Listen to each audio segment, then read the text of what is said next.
Welcome to the Wellness Lab Digest, where we help you to absorb powerful, life-changing insights from top wellness experts with our daily bite-sized wellness podcast summaries. Each episode is packed with distilled, powerful takeaways to boost your health and well-being. To support this podcast, please scroll down on whatever app you're listening. Ratings and reviews are helpful. Even better, just send the show to a friend. Check out our sponsors at the bottom of the page, or simply click the Support the Show link below the episode description. Free weights versus machines, it's the gym equivalent of the age-old iPhone versus Android debate. But here's what's wild. New research suggests we've been looking at this all wrong, and the answer might shock even the most dedicated gym bros. Oh, wow. That's quite a statement. What exactly does this new research tell us? Well, here's what's fascinating. Studies show that when it comes to pure muscle growth and strength gains, there's practically no difference between free weights and machines. But, and this is where it gets interesting, they found that men using free weights showed higher testosterone increases compared to those using machines. That's not what I expected at all. So why do we see so many people taking such strong stances on one side or the other? You know, it's like how people get tribal about their coffee preferences. The reality is way more nuanced. Free weights, for instance, engage those smaller stabilizer muscles that machines don't hit. Think about picking up your toddler versus pushing a shopping cart. One requires more balance and coordination than the other. That makes so much sense. I've definitely noticed my core working harder when I'm doing free weight exercises. Exactly. And here's something that might surprise you. Studies have found that machine-based squats might actually be more effective for women in building lower body power, while men tend to see better results with free weight squats. Wait, really? Why would gender make such a difference? Well, it likely has to do with biomechanics and natural movement patterns. But here's what's really interesting. When researchers looked at novice lifters, both men and women, they found similar results in overall strength gains regardless of whether they used machines or free weights. So you're telling me I've been stressing about this choice for nothing? Well, not entirely nothing. Think of it like cooking. Sometimes you need precise measurements, and sometimes you can eyeball it. Both approaches have their place. For instance, machines are fantastic for rehabilitation because they provide a controlled environment with less risk of injury. That's such a good point. I remember when I was recovering from my shoulder injury, my physical therapist started me on machines before graduating to free weights. And that's exactly the kind of scenario where machines shine.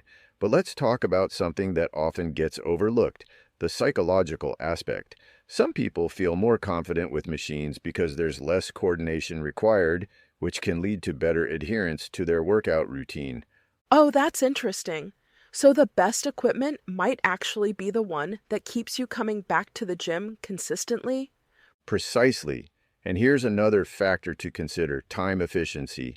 Studies show that machine circuits can be particularly effective for people with limited workout time because you can move quickly between exercises with less setup and less risk of fatigue from stabilizing muscles. That's actually really helpful for people with busy schedules. But what about functional fitness? I keep hearing that term thrown around. Now we're getting into the meat of it. Functional fitness is where free weights typically have an edge. Research shows that free weight exercises tend to better mimic real-world movements. But, and this is crucial, machines can still contribute to functional fitness when used strategically. So it's not really an either-or situation, is it? Not at all. In fact, most professional athletes use both in their training programs. Think about it. Even Olympic weightlifters, who you'd expect to be all about free weights, often use machines for accessory work and recovery. That's fascinating. How do they typically structure their workouts to incorporate both? They often start with compound free weight movements when they're fresh, things like squats and deadlifts, then move to machines later in the workout. This approach maximizes the benefits of both while managing fatigue and risk. And get this, some studies suggest this combined approach might actually lead to better overall results than exclusively using either method. That makes so much sense. It's like having access to a full toolbox instead of just a hammer or just a screwdriver. Exactly. And here's something else to consider, the accessibility factor. Free weights tend to be more budget-friendly and space-efficient for home gyms, while machines are typically found in commercial settings. This practical consideration often influences people's training choices more than the actual benefits of either option. That's such a good point about accessibility. Not everyone has space for a full cable machine in their garage. Right. And speaking of practical considerations, let's talk about progression. Machines make it really easy to track and incrementally increase weight, which can be great for beginners or anyone focused on progressive overload. I've noticed that too. It's much easier to add 2.5 pounds on a machine than to find the right dumbbell increment. And that precision can be really valuable. But here's what I think is the most important takeaway from all this research. The best approach is usually a personalized one that takes into account your goals, experience level, and circumstances.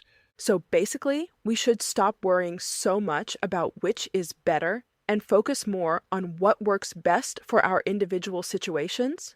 Exactly. And remember this fascinating statistic. Studies show that consistency in training is responsible for about 80% of results, regardless of whether you're using free weights or machines. The key is finding what you'll stick with long term. That really puts things in perspective. It's not about the tools, it's about how you use them. And that's really what it all comes down to. Whether you're pushing weight on a machine or lifting free weights, the most important thing is that you're challenging your muscles and progressing over time. The rest is just details. Thank you for listening to the Wellness Lab Digest. If you have received value from the podcast, I have 3 asks of you. 1, share the show with your friends and send them a link to the show. 2, please leave a rating and review in whatever app you're listening. And last but not least, please let me know what topics you would like us to cover in the future. You can contact me by sending me a message using the Send Us a Text link below the episode description.